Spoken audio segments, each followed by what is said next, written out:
살아나는 교회 맞죠? 네. 초대해 주셔서 영광이라고 생각하고 왔고요. 이 목사님 또 사모님 저희 학교에서 공부하시고 또 이런 인연들이 있는데 하나님 발걸음 인도해 주셔서 이 교회에 올 수 있게 된 게 저한테도 되게 보람 있고 소중한 일 같아요. 여러분도 그렇죠? 교회가 분위기가 좋은데요? 그렇지 않아요? 네, 네. 아직 어색해가지고 이제 처음 봐가지고 나도.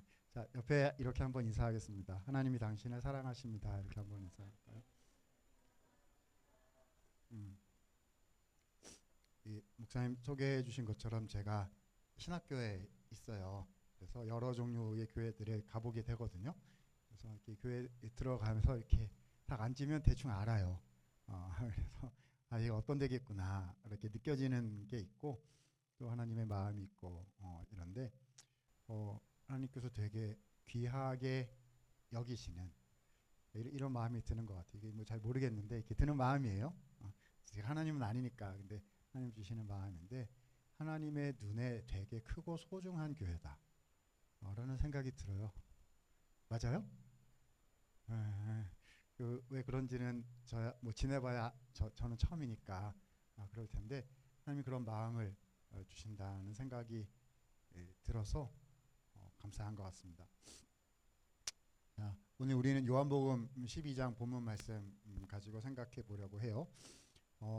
향유옥합 사건인데요. 아시죠? 그래서 신앙생활 조금이라도 해보셨으면 한 번쯤 다 들어보셨을 스토리일 거예요. 마리아는 한 명의 여인이 예수님께 귀한 향유를 올려드렸다, 부어드렸다. 한 단어로 줄이면 뭐 합시다 하죠? 헌신합시다. 헌신합시다. 마리아처럼 귀한 헌신을 주님께 드립시다라는 그런 메시지예요. 노래도 있어요. 노래 무슨 노래 있죠?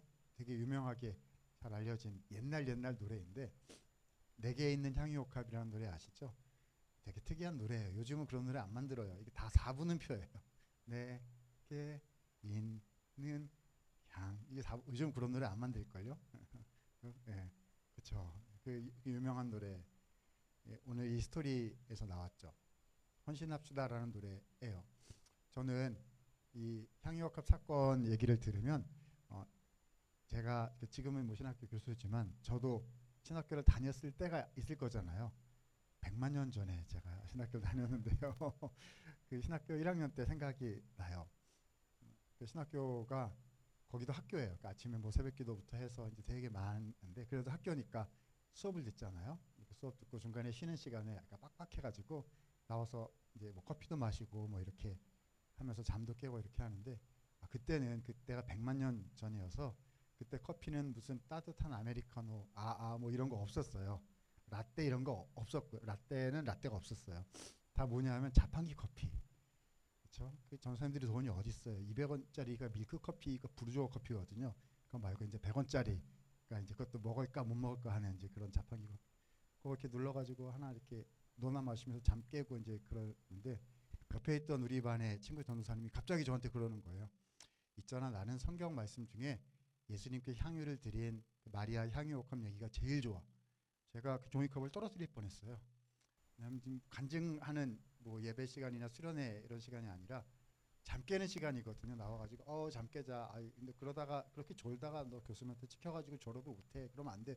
뭐 이런 거 하는 시간인데 갑자기 난 향유옥합이 좋아. 이래가지고 떨어뜨릴 뻔했어요. 되게 인상적이었어요. 저 친구한테 향유옥합 말씀이 진짜 큰 은혜였나 보다라는 생각을 했습니다. 졸업하고 이제 뭐 거의 30년이 가까이 돼 가는데 언젠가 만나면 물어보려고 아직 못 만났어요. 통화는 한 적이 있는데 창원에 있거든요. 창원에서 목회하고 있는데 언제 얼굴 보고 만나면 한번 물어보려고요. 그때 그 얘기했던 거 기억나. 잊어버렸을지 모르겠는데 아무튼 저한테는 인상이 남아요. 헌신합시다. 마리아의 헌신 얘기이거든요. 우리가 잘 알아요. 그런데 오늘 우리는 한 걸음 좀 더 들어가서 조금만 더 생각해 보도록 하겠습니다.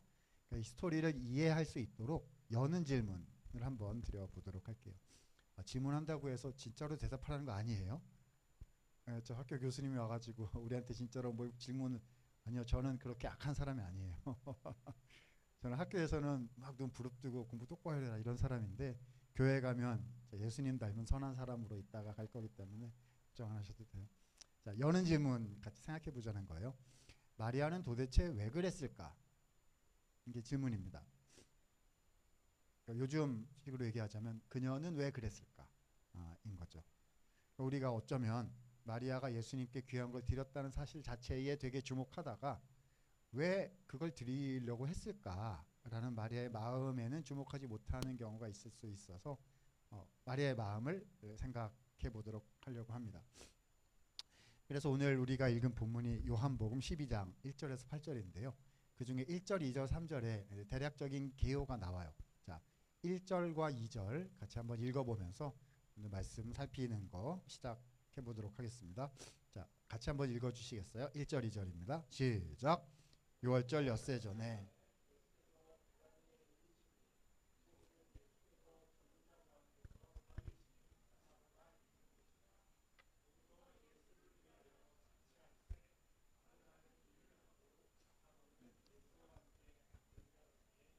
아멘. 자, 때는 6월절 엿새 전이었습니다. 6월절이 되면 예수님께서 십자가에 죽으시는 십자가 사건이 일어나게 되거든요. 그러니까 예수님 마음에는 이제 죽으셔야 되니까 그 십자가 고난 생각으로 꽉 차 계셨을 거예요. 이런 중차대한 시점에 예수님께서 베다니라는 마을에 방문하시게 됐다는 거예요. 베다니 마을에 누가 살고 있었냐 하면 삼남매가 살고 있었습니다. 자, 누구냐 하면 오늘 주인공인 향유를 드린 마리아이고요. 누이였던 마르다이고 오라비였던 나사로 삼남매가 살고 있었다는 거예요. 이 나사로가 어떤 나사로냐 하면요. 오늘 우리가 12장 읽었는데 바로 앞장인 11장에 보면 나사로 관련된 사건이 나와요. 11장은 나사로 사건이에요. 제목을 붙여 보면은 나사로 육체 부활 사건이라고 붙일 수가 있을 거예요. 그러니까 영원한 부활로 나왔다 그런 부활은 아닌데 그러니까 몸이 죽었다가 다시 살아난 사건 일어난 거죠. 죽은 지 4일 만에 더운 지역이니까 냄새가 나려고 하는 시신이 부패해 가려고 하는 게 4일 만에 일어나서 나왔어요. 여러분 제가 우리 청년들도 많은 좀 미안하긴 한데요. 뭐 어쩔 수는 없는데요. 제가 100만 년 전 고대 사람이잖아요. 여러분 볼 때. 그 옛날 교회 노래 저는 아버님이 목회를 하셨어요. 그래서 이제 목사님 아들로 태어나서 자라와가지고 그 성경에 나오는 되게 유명하고 중요한 사건들이 옛날 교회 노래 버전으로 제 안에 저장되어 있는 경우가 다수 있어요. 여러분 혹시 옛날 노래 중에 예수님이 말씀하시니라는 노래 혹시 알아요? 그걸 알아요? 네, 이게 다 동안인데 다 중년들 아니에요? 그거 어떻게 알지? 다 동안인데. 네. 네. 예수님이 말씀하시니 죽은 나사로가 살아났다네. 그 나사로가 이 베다니에 살고 있었고 그 나사로의 그 자매들인 거죠. 여자 형제들이 마리아, 마르다였다는 거죠. 자, 11장에 나사로가 살아났고 12장에 예수님께서 다시 방문하신 거니까 얼마나 마을 분위기가 좋았겠습니까? 뭐 많은 사람들이 나사로 다시 살아난 거를 이제 봤을 텐데요. 그래도 예수님이 다시 오셨으니까 얼마나 예수님 보고 싶었겠어요.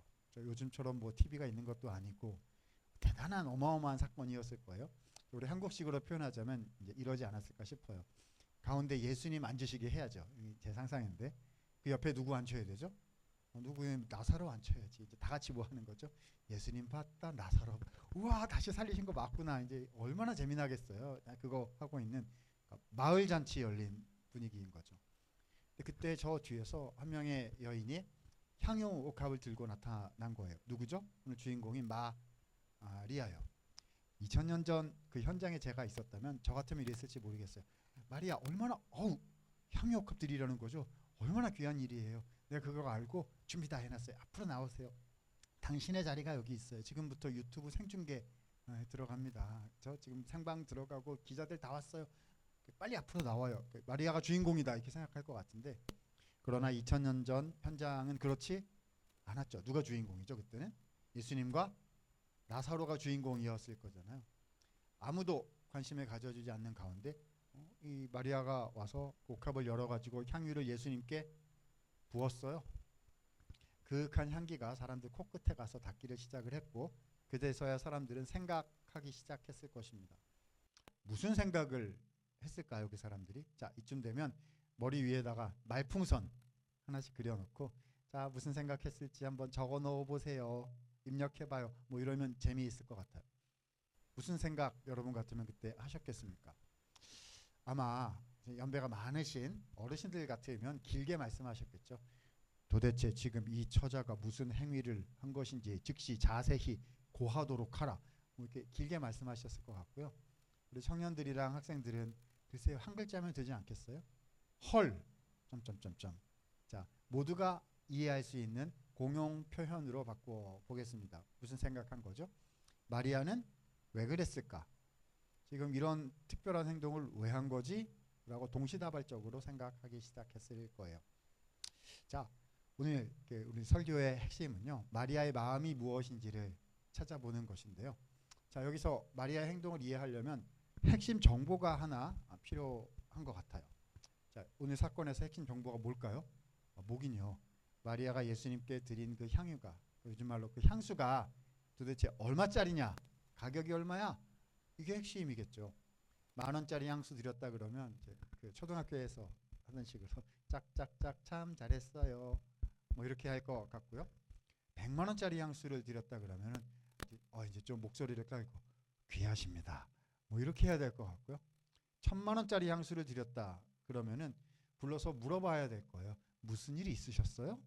이렇게 물어보게 되겠죠.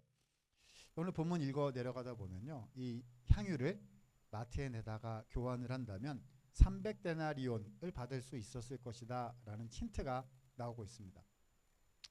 맞아요. 이 고대 사회의 화폐 단위 가치 어렵죠. 네, 쉽게 한번 바꿔보도록 하겠습니다. 한 데나리온이란 노동자가 밖에 나가서 벌어들이는 하루 품삯이에요. 요즘 말로 얘기하면 하루 일당 정도 되는 거죠. 그러면 300데나리온을 벌려면 며칠을 일해야 돼요? 300일을 일해야 되는 거죠. 그러니까 요즘 말로 얘기하면 이제 1년 연봉 정도가 되는 겁니다. 하나도 놀라지를 않는데요. 1년 연봉은 지금도 드릴 수 있습니다, 뭐 이런 건 아직 이제 돈 안 벌어서 잘 모르나요? 큰 금액인데. 네, 아직도 별로 감이 없는 분들이 계셔가지고 계산을 한번 해보도록 하겠습니다. 자, 하루 나가서 일하면서 10만 원 번다라고 가정을 해볼게요. 직종에 따라 다 다른데 그냥 순전히 제 맘대로 쉽게 계산하려고 10만 원. 자, 계산합니다. 그러면 300데나리온 은 얼마죠? 300 곱하기 10만 원 은 얼마죠? 3,000만 원. 아직도 안 놀라는데. 여러분 말이 감사합니다. 말이 3,000만 원이지요. 생각해 보세요. 고대 사회잖아요. 고대 사회에 그 당시에 여성들이 가지고 있었던 사회 경제적인 지위를 생각한다면 3,000만 원이란 어쩌면 마리아가 지녔을 전 재산이었을 가능성이 크죠. 자, 쉽게 하겠습니다. 마리아는 싹 다 정리하고 다 팔아가지고요, 한 번에 다 바쳤다가 되는 겁니다. 그러니까 여기서부터 이게 되게 이해하기 어려운 사건인 거를 알 수 있는 거예요. 그래가지고 예수님께 오늘 감사헌금 20만 원 했어, 뭐 이런 종류 얘기가 아닌 거거든요. 네, 뭐 집이 있는데 이렇게 해가지고 3분의 1을 헌금했다, 뭐 이런 얘기가 아니고요. 노후는 뭐 어떻게 하고 그 다음은 어떻게 살고 뭐 이런 거 생각 안 하고 그냥 싹 다 정리해가지고 다 드렸다, 뭐 이런 말이 되는 거거든요. 저도 이제 신학교에 있고 목사님 집에서 자라서 옛날에 장로님 무슨 권사님 무슨 목사님이 전 재산을 주님의 교회를 위해서, 아니 무슨 기독교 학교를 위해서 전 재산을 다 바쳤다, 뭐 이런 얘기를 예전에 들어본 적은 있는데 요즘은 그런 것들이 흔하지는 않은 것 같아요. 그래서 수고하고 헌신하고 진하게 주님 앞에 드리는 분들이 이제 많이 계신데, 그래도 다 바쳤다 이런 말을 듣기는 어려운 것 같아요. 그래서 뭐 노후를 위해서 좀 남겨놓기도 하고 뭐 이렇게 살아가는 것이 평균적인 우리 기독, 그것도 귀하죠. 굉장히 귀합니다. 평균적인 그런 모습인데, 그러니까 무슨 말이 하고 싶은 거냐면 이해가 안 된다는 거예요. 마리아가 이렇게 행동한 게 어떻게 왜 이런 행동을 했지가 이해가 안 된다는 겁니다. 자, 가설을 하나 세워보도록 하겠습니다. 이래서 그런 걸까요? 자, 감사헌금을 드린 것인데 무슨 감사헌금이냐 하면, 자, 죽었다 살아난 자기 오라비, 이름이 뭐죠? 나사로. 예수님께서 나사로를 다시 살려주셨기 때문에 감사해서 감사 헌금 드린 것이다. 자, 제목 붙이면 오라비 부활 감사 헌금. 처음 들어봤죠? 그런 거 없어요. 그렇죠? 부활절 감사 헌금은 예수님 부활하신 거 감사하는 헌금이고요. 이거는 내 가족이 죽었다가 살아났는데 그래서 감사 헌금 드렸다는 거죠. 그잖아요, 여러분. 사랑하는 가족이 갑자기 죽었는데 얼마 내면 살려준다고요? 3천만 원 내면 살려준다 그러면 하시겠어요, 안 하시겠어요? 안 해요. 그렇죠? 돈이 중요하죠, 가족보다. 네? 아니요. 확실하다 그러면 어떻게든 마련해서 하려고 하겠죠. 그래서 그런가? 그런데요, 여러분, 조금만 더 생각해 보면 이것도 그게 아닌 것 같아요. 그런 마음으로 헌금을 하려고 했으면 굳이 향유를 예수님께 부어드리는 방식을 할 필요가 없는 거거든요. 지금 3천만 원 마리아 전 재산이 어디로 갔죠? 어디로 갔긴요? 땅바닥으로 없어졌어요. 그렇죠? 여러분, 이거 쓸 수가 없게 된 거거든요. 제가 이런 마음으로 예수님께 헌금을 드리려고 했으면 저는 향수 가게로 가지 않았고요. 저는 은행 앞으로 갔을 거예요.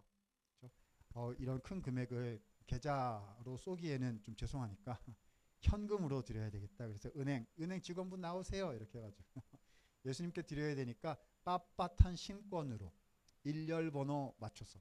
우리 청년들은 이게 무슨 말인지 모를 수도 있는데 그렇게 하면 신권이 있어요. 그다음 일렬번호 맞춰가지고 001, 002 가다 이렇게 쫙 있어요. 이렇게 사람 손 안 탄 새 돈 있어요. 그걸 이렇게 쫙 이렇게 손편지 써야지. 손편지. 사랑하는 예수님 감사해요. 오라비 다시 살려줘서 감사해요. 저의 전 재산을 드리니 예수님의 귀한 복음 사역을 위해서 값 있는 곳에 써주시고 예수님 너무 힘드실 텐데 그래도 가끔씩 만난 것도 좀 잡수시고 가끔씩 홍삼도 삼계탕도 드시고 이렇게 삼겹살도 드시고 예수님 사랑해요. 뭐 이렇게 해가지고 드리면은 내가 드린 마음도 표현할 수 있을 뿐만 아니라 내가 드린 것이 좋은 곳에 쓰여질 수 있잖아요. 이게 우리가 헌신하는 마음이거든요. 그렇죠? 헌금을 드리고 시간을 드리고 뭘 이렇게 할 때 하나님 기뻐하시는 일에 쓰여지기를 원하는 그 마음이 있어서 우리가 하는 거잖아요. 근데 마리아는 그렇게 안 했어요.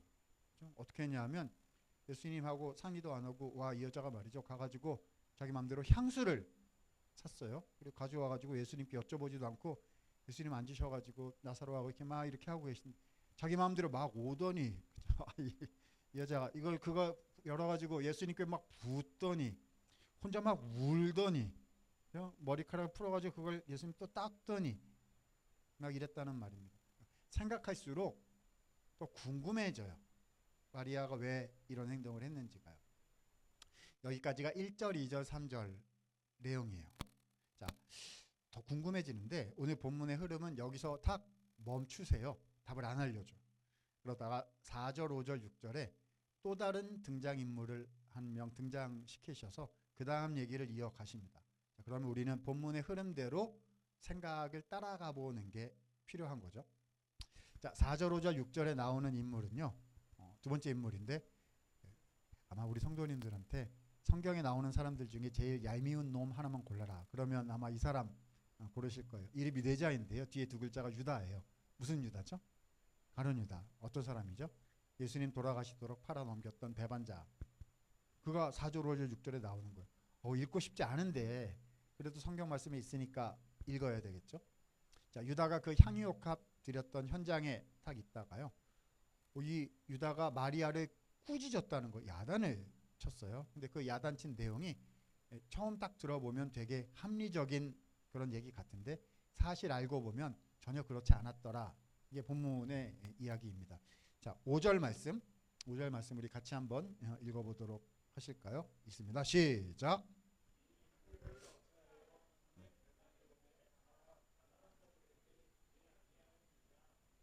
자, 유다가 마리아를 야단친 내용이거든요. 자, 한국말인데 되게 길죠. 자, 쉽게 제가 한마디로 줄여보겠습니다.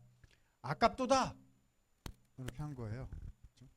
구제 헌금으로 할 수 있었을 것인데 그러니까 향유로 부으면 안 되고 그거를 현물로 나한테 가져오던지 그렇죠? 아니면 현찰 캐시로 가져오던지. 근데 왜 땅바닥에 가게 해서 더 이상 다른 용도로 쓰지 못하게 했느냐 이런 말이거든요. 합리적이죠. 지금까지 우리가 생각한 일반적인 상식과 딱 매치가 되는 발언이었어요. 자, 그런데 실제로 가룟 유다의 속마음이 정말로 그랬느냐 하면 그런 거는 아니었고 시커먼 속내가 따로 있었다는 사실을 4절, 6절 말씀이 알려주십니다. 4절에 보니까요. 제자 중 하나로서 예수를 잡아줄 유다였다라고 배반자였다라고 알려주고 계시고요. 6절에 보니까 이렇게 말하면 가난한 자들을 정말 생각함이 아니었고 그는 무엇이라? 도둑이라 돈귀를 맞고 거기 넣는 것을 훔쳐가는 자였기 때문이다 라고 알려주십니다. 유다는 예수님의 사역팀에서 재정을 담당하고 있는 사람이었어요. 그럼 재정이 이렇게 들어오면 예수님 뜻대로 이렇게 잘 이렇게 쓰려고 해야 될 거잖아요. 근데 그렇게 안 하고 그 일부를 어떻게 했다는 거죠? 이렇게 했다는 거예요. 여러분 이렇게 하는 게 뭔지 모르죠? 목사님 그게 뭔지 모르겠어요. 나는 이해가 안 되네. 그게 뭐예요? 이렇게 해야 돼요? 그게 뭔지 나는 이해가 돼요. 큰일 나요. 이렇게 일부를 이제 유용 그러면 안 되잖아요. 근데 그렇게 하는 사람이었다는 거죠. 얘기가 이쯤 되면은요. 그럴 줄 알았어요. 유다가 나쁜 놈인 줄 제가 이미 알고 있었습니다. 놀랍지도 않네요. 뭐 이러실 것 같은데 여러분 성경은 그렇게 읽으면 안 돼요. 그렇게 읽으면 안 돼요. 자, 보세요. 유다가 지금 비록 이렇게 타락한 모습을 보이고 있을지언정 3년 전 처음 제자로 부르심을 받았을 때는 그렇지 않았을 거예요. 성경에서 예수님의 제자들이 부르심을 받았을 때 일관되게 뭐라고 기록하고 있냐면 그들이 모든 것을 버려두고 예수를 쫓으니라.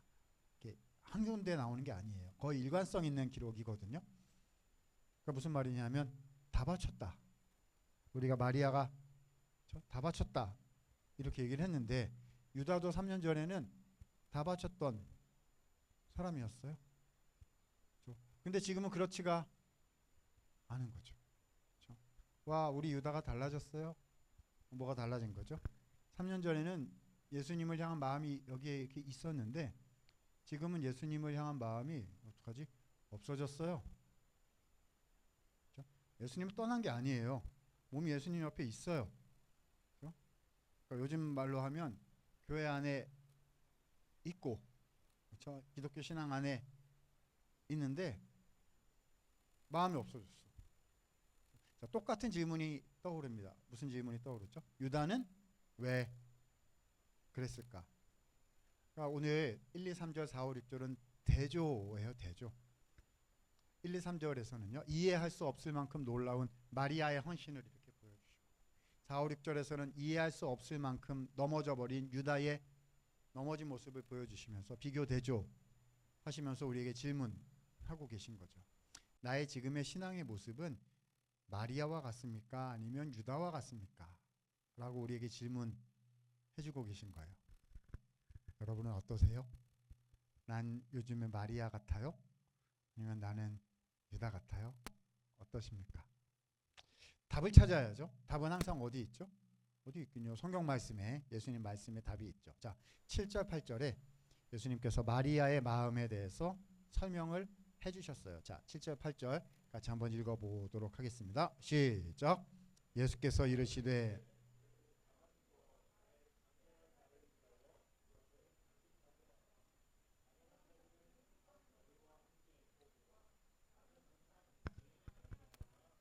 아멘. 자, 7절 보니까 마리아의 행동은 예수님의 무슨 날을 위함이다?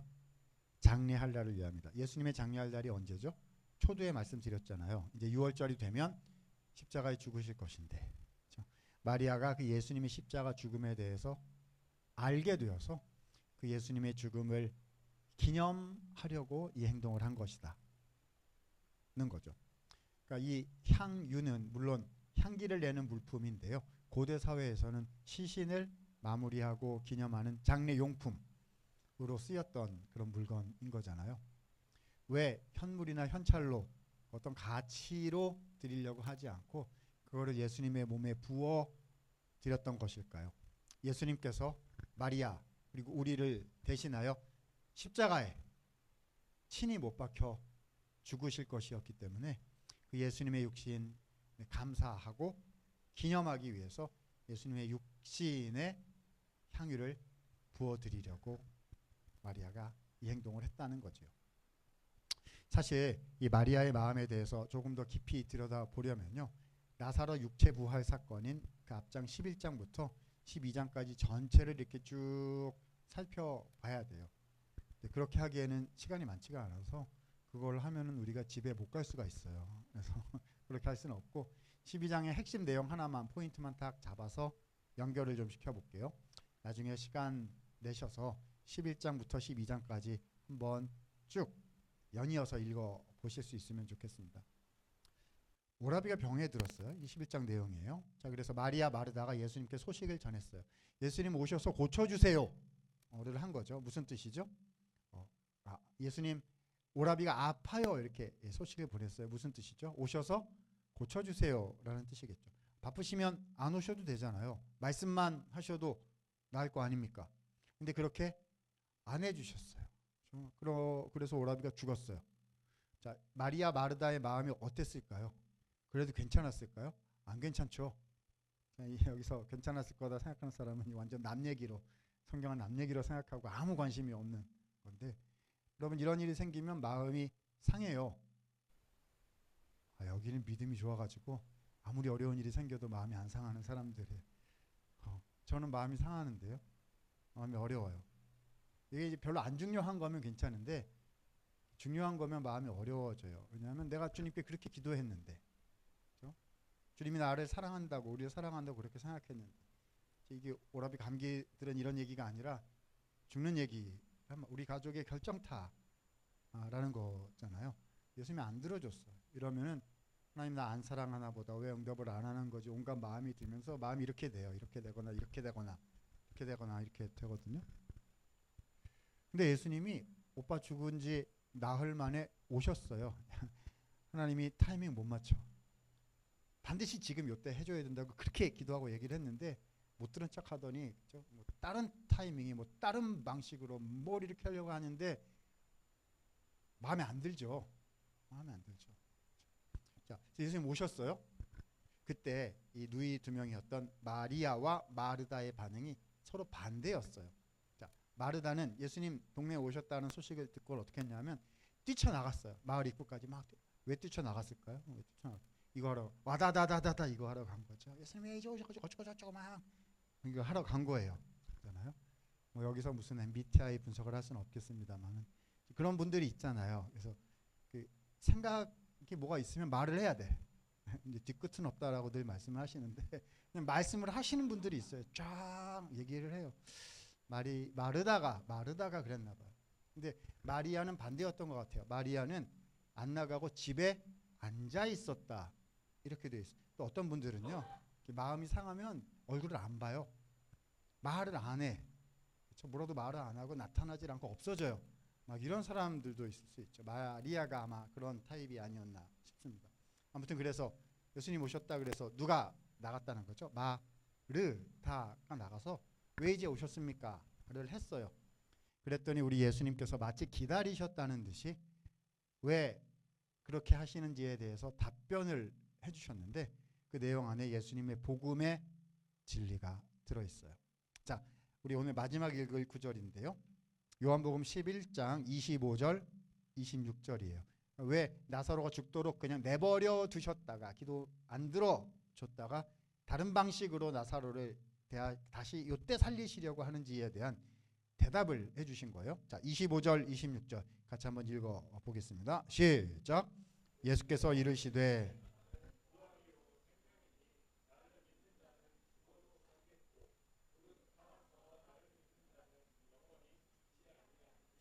이것을 내가 믿느냐?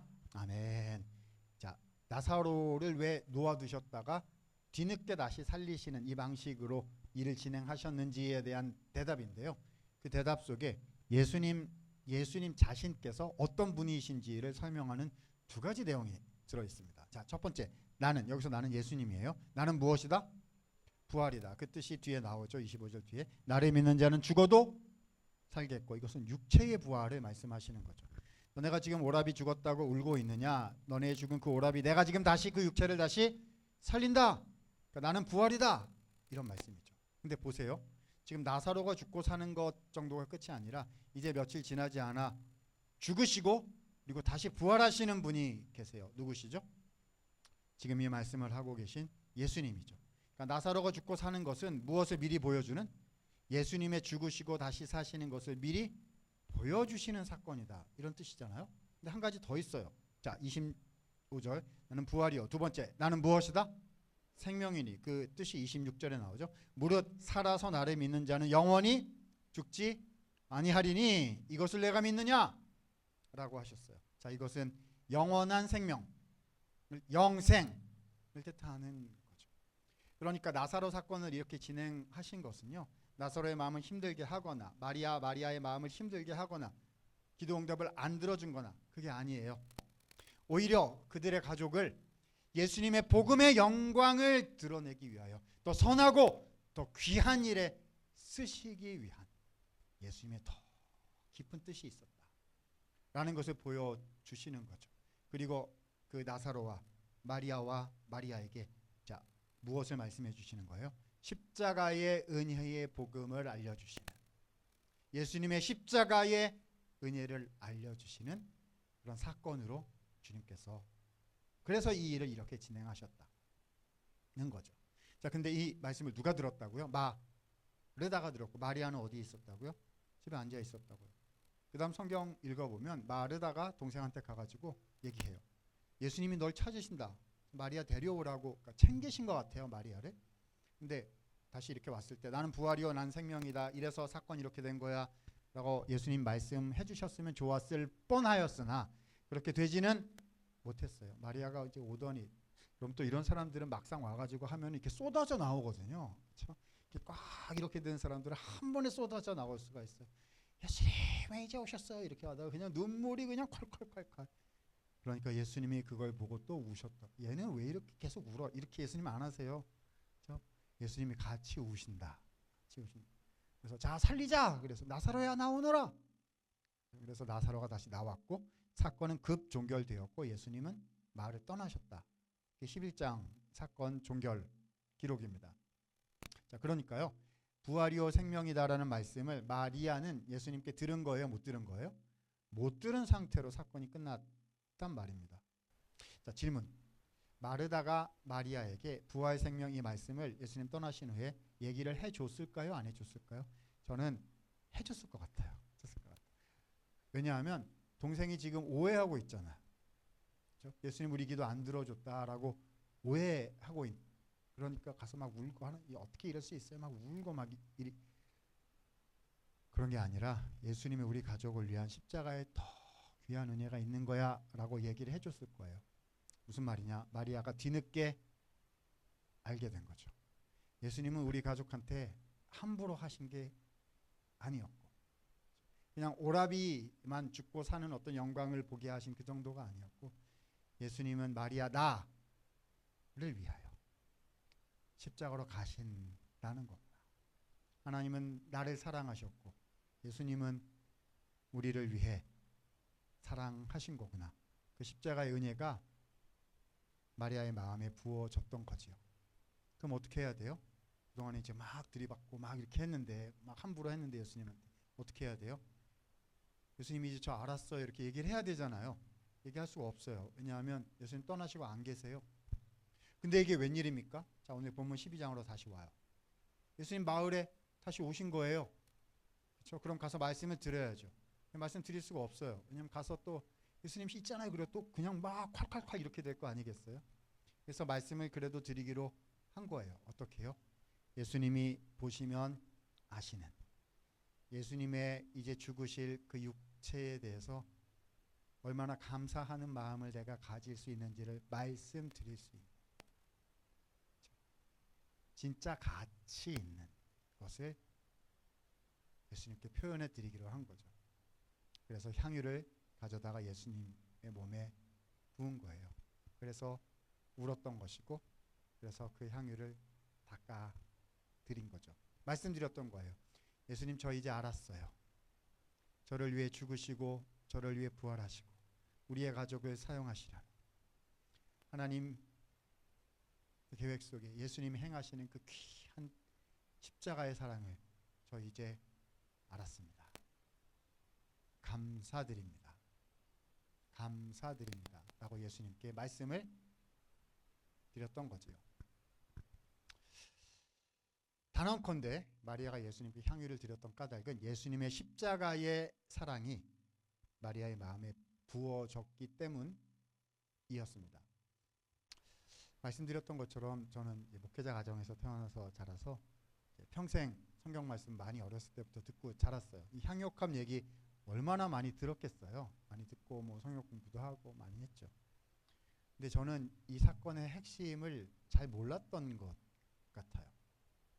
저는 향유옥합 그러면 이런 건 줄 알았어요. 꼭 틀린 건 아닌데 핵심까지 더 짚어야 되는데 이제 그걸 못했다는 거예요. 저는 이런 건 줄 알았어요. 헌신하십시오. 이게 다인 줄 알았어요. 맞아요. 헌신하십시오라는 메시지이거든요. 근데 헌신하도록 만드는 그 원동력이 무엇인가까지는 생각을 못했던 것 같아요. 그냥 이렇게 생각했던 거죠.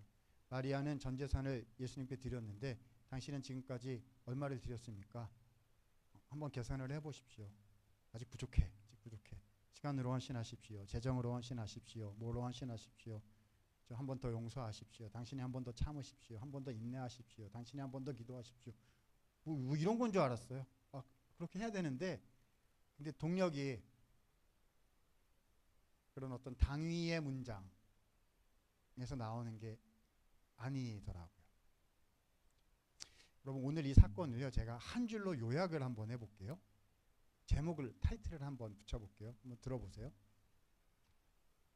향유옥합을 깨뜨리신 예수님. 다시요 다시. 잘 들어봐요. 향유옥합을 깨뜨리신 누구요? 예수님. 신학교 교수님이 성경을 그렇게 불러서 어디다가 쓰겠어요? 누가 깨뜨렸어요? 마리아가 깨뜨렸는데 무슨 예수님이 향유를 깨뜨렸다고 그러세요? 라고 말씀하시면요. 이 사건을 하나도 이해를 못한 거예요. 오늘 이 사건에서 진짜 향유옥합을 깨뜨린 가장 큰 희생을 하신 분이 누구시죠? 마리아요. 3천만 원 헌금했다고요? 아닙니다. 아닙니다. 가장 큰 희생을 하신 분은 예수님이시죠. 어쩌면 우리는 예수님이 나를 위해 십자가에 돌아가셨다는 사실을 너무 많이 듣고 너무 많이 알고 있다고 생각을 해서 오히려 하나도 이해를 못하게 되는 그런 모습을 가지고 있지는 않을지요. 예수님은 사람이 되실 분이 아니세요. 우리는 크리스마스 때 예수님 생일 축하해요. Happy birthday to you, baby Jesus. 와, 예수님 오신 걸 환영해요. 아니요, 예수님은 크리스마스는 이상한 사건이에요. 하나님이 사람이 되시는 것은 있을 수 없는 은혜죠. 예수님이 십자가에 죽으신 것도 동일해요. 우리는 예수님 이렇게 보고 와, 예수님 되게 고마워요. 내가 죽어달라고 말도 안 했는데 먼저 나를 위해서 죽어주셔가지고 예수님 그 십자가에서 내려오지 마요. 평생 십자가 위에 당신이 필요해요. 얼마나 고마운지. 절대 내려오지 마요. 나 또 부족해서 또 죄 지을 거니까 예수님 거기 있어요. 와, 화이팅! 와, 나를 위해서 헌신해 주시고 희생해 주신 예수님 화이팅! 와, 십자가는 의미가 있어. 하나도 이해를 못한 거죠. 십자가는 이렇게 보고 있으면 이해가 안 돼요. 그러면 저기가 내 자리인데 왜 저분이 저기에 계시지? 이해할 수 없는 게 십자가이죠. 오늘 사건에서 여러분 깨어진 진짜 옥합이 뭘까요? 나를 위해 십자가에 못 박히신 예수님의 육신이야말로 깨어진 진짜 옥합이 아니겠습니까? 무엇이 흘려진 참 향유일까요? 나를 위해 흘려주신 예수님의 존귀하신 보혈이야말로 흘려진 하늘의 참 향유가 아니겠습니까? 마리아의 마음을 이렇게 표현을 해볼게요. 한번 들어보세요. 그러니까 마리아는요, 뭔가를 이렇게 바친 게 아니었어요. 그 전제서는 어떻게 바쳐요? 저 일부 좀 남겨놓고 그리고 이렇게 하는 것이지. 어떻게? 그러니까 마리아에게는요, 이게 바치는 종류의 일이 아니었다는 거죠. 반대예요. 마리아는요, 받은 거예요. 향유옥합 사건은요, 마리아가 뭔가 바친 사건이 아니라 마리아가 예수님께로부터 받은 사건이라고요.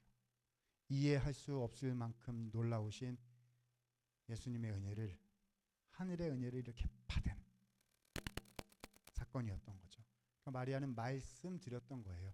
예수님 감사합니다. 예수님 감사합니다. 우리가 신앙생활을 이렇게 하다 보면, 그러니까 주님을 위해서 헌신을 해요.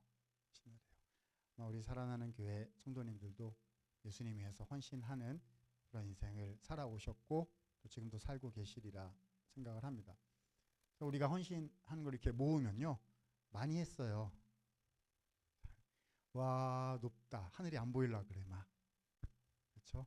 그래서 내가 주님을 위해서 시간을 드렸고, 재정을 드렸고, 마음을 드렸고, 이 시대 사람들이 하지 않는 신앙의 일들을 이렇게 했고, 교회 안에서도 내가 이런저런 양보와 기도와 헌신을 이렇게 했고, 와, 많이 했다. 이렇게. 근데 이제 그걸 들고 막상 예수님의 십자가 앞에 가서 이렇게 서 보면, 내가 예수님께 해드린 것은, 예수님께서 나를 위해 해주신 것에는 비할 수 없어. 주님의 나를 위해서 하신 그 헌신은 비길 수 없어. 그냥 우리가 할 수 있는 말은 예수님 감사합니다. 예수님 감사합니다. 왜냐하면 진짜를 받거든요. 진짜를 받거든요. 이렇게 말씀을 드리면 이제 예배 끝나고 이제 어떤 성도님이 저를 찾아오실 것만 같은 생각이 가끔 들어요. 오늘도 밥 먹고 잠깐 얘기하고 가는 타이밍이 있다고 아까 목사님 그러셨는데 좀 두려워지는데, 이렇게 누가 물어볼 것 같아요. 그 교수님, 목사님 있잖아요. 아까 들으니까 그 말은 되게 그럴듯하게 잘 하시던데요. 한번 물어봅시다. 당신은 그렇게 사는 게 되세요? 그렇게 사는 게 진짜로 돼요? 라고 물어볼 것만 같아요. 이 설교할 때 항상 그런 마음이 이렇게 들어요. 솔직하게 대답을 해야죠. 안 돼요. 그게 어떻게 돼요? 내가 이만큼 헌신했으면 내가 이만큼 헌신한 게 보이지. 내가 많이 했다고 보이지. 어떻게 안 보여요? 그래서 우리 주님께서는 저를 훈련시켜 주시고 또 바로 잡아 주시고, 이제 그게 인생인 것 같아요. 그래서 하나님이 저를 바로 잡아 주셨던 이야기 한 토막 잠깐 말씀드리고 그리고 마치도록 하겠습니다. 말씀드렸던 것처럼 이제 목회자 가정에서 태어나서 자랐어요. 그래서 저희 밥은 먹었어요.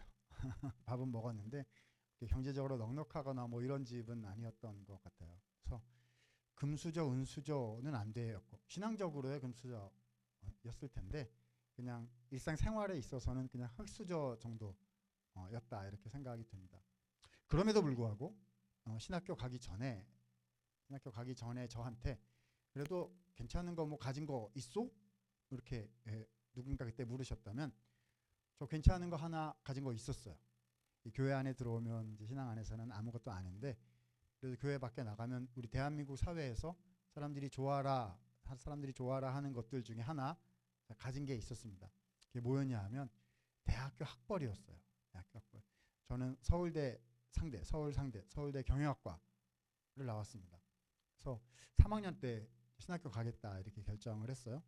저희 부모님은 좋아하셨죠. 목회하셨으니까. 근데 가까웠던 친척분들 중에 저한테 다른 의견을 주셨던 분들이 계셨습니다.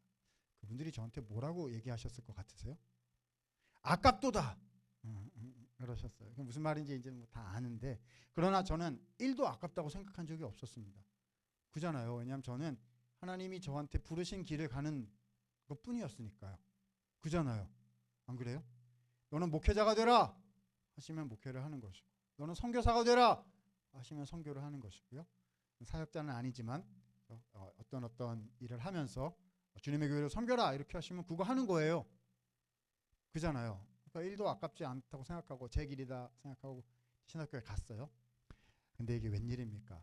몇 년 지나지 않아서요, 제 마음속에 못된 인간적인 생각이 또아리를 틀게 된 것을 몇 년 후에 발견하게 된 겁니다. 그 얘기예요.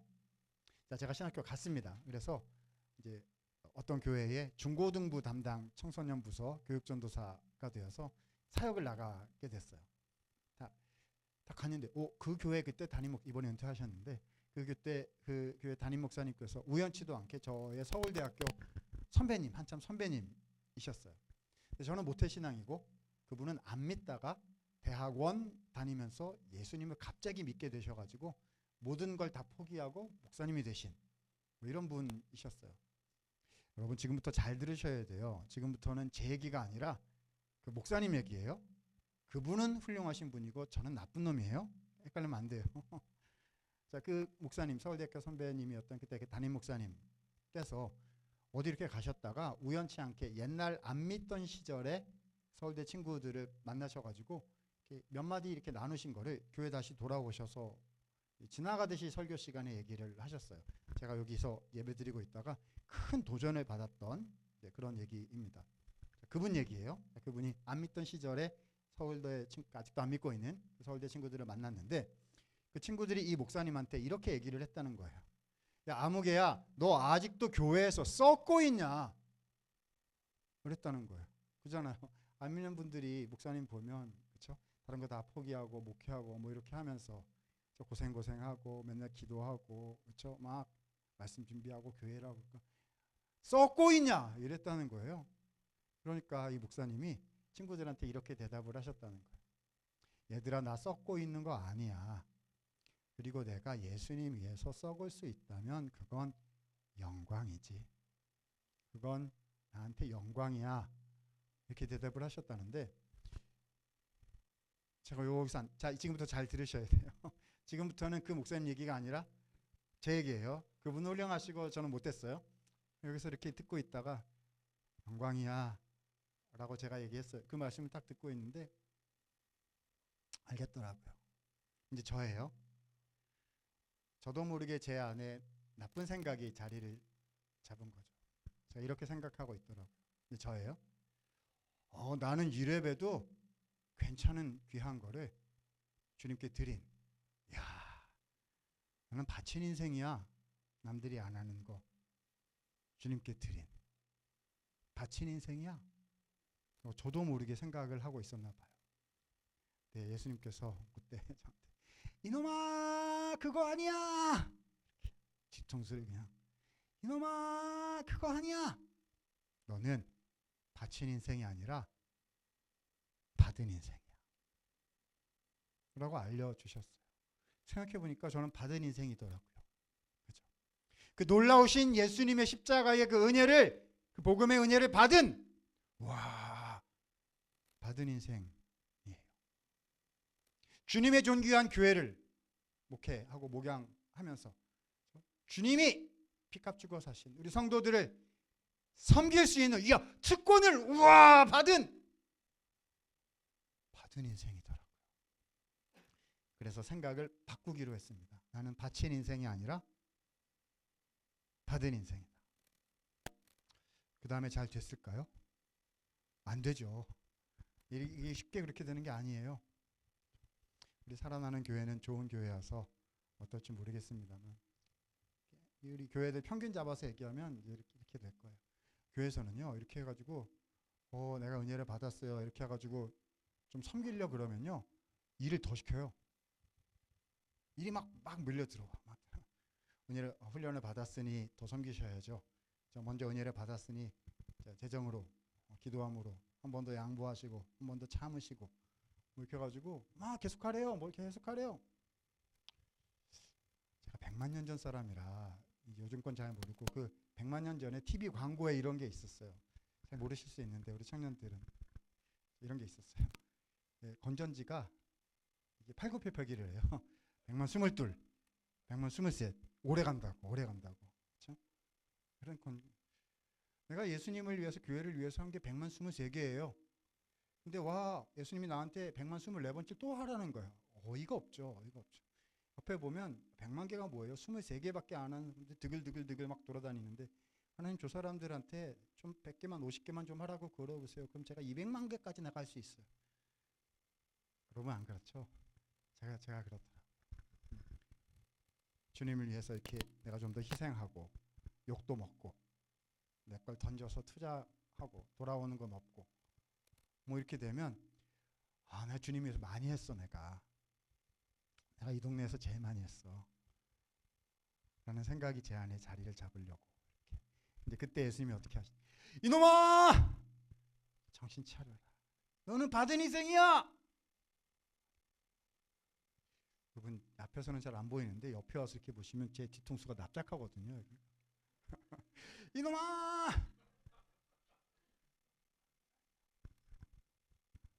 우리는 헌신하는 인생을 살아야 돼요. 왜냐하면 그게 진짜 인생이거든요. 여러분 오래 살아야 100년, 200년 사는, 여기서 사는 이 100년, 200년이 다가 아니에요. 진짜가 있어. 진짜 영원한 게 있다. 그죠? 2시간 있다가 폭망할 때다가 투자할 거예요? 아니면 100년 갈 때다가 하실 거예요? 뭐 간단한 얘기인데요. 뭐가 진짜냐는 거예요. 뭐가 진짜냐는 거예요. 하나님 나라가 진짜이기 때문에 우리는 주님의 나라를 위해서 헌신하는 게 이게 맞는 거예요. 근데 이렇게 향유를 드리는 헌신하는 삶을 살려면, 이걸 해내려면 어떻게 해야 되느냐? 정리하고 이렇게 정리할게요. 이렇게 하면 실패하고요. 이렇게 하면 잘 되실 거예요. 자, 실패하는 방법 이거예요. 내 향유를 내가 막 모아가지고 그걸로 드리려고 하면 잘 안 되실 거예요. 하다가 금방 동나요. 이게 내 걸로는 이게 하다가 안 돼. 이게 더 이상 안 돼요. 그리고 거기서 힘내서 더 이렇게 하면은요, 이렇게 내가 많이 했다라는 생각 때문에 나도 힘들어지고 옆에 사람도 힘들어져요. 그렇게 하면 안 돼. 그렇게 하면 안 돼. 망하는 비결 어떻게 해야 되죠? 향유는 이렇게 하는 거예요. 하늘에서 받아서 드리고 나누는 것입니다. 향유는 하늘에서 받아서 드리고 나누는 거예요. 딱 하나예요. 딱 하나. 예수님이 나를 사랑하셨습니다. 예수님이 나를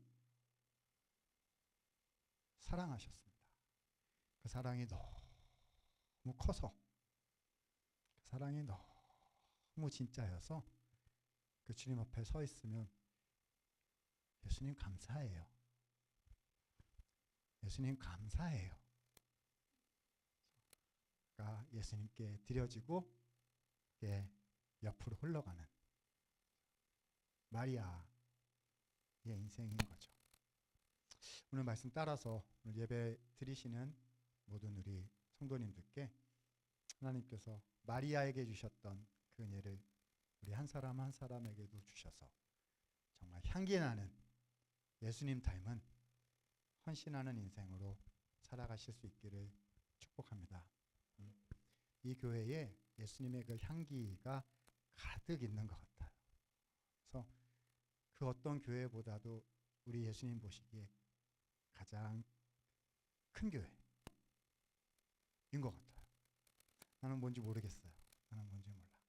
근데 주님이 이곳에 두신 마음이 있다라고 생각이 되고, 그래서 오늘 저는 와서 한번 말씀 이렇게 전달하고 떠나지만 예수님의 우리를 위해 주신 그 사랑이 이전에도 우리에게 있었고 이후에 더 풍성하게 우리 한 사람 한 사람에게 넘쳐서 우리 살아나는 교회를 통해서 예수님께 귀한 향유가 드려지는 향기 나는 교회 더욱 되시기를 예수님 이름으로 축복합니다.